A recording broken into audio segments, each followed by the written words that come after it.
না thank you রে, thank you তোর আসল দেখে আমরা সাহস পাই করার জন্য। থ্যাংক ইউ, আমাদের দ্বারা সম্ভব এগুলা। তাই এটা দেখলাম একটু পরে। আচ্ছা ঠিক আছে। এটা কার ঘর? নাম কি?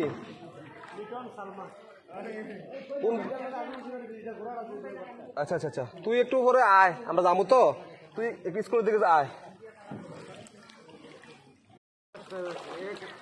বরাবর আরো কিন্তু গর্ত আছে দেখেন, আরো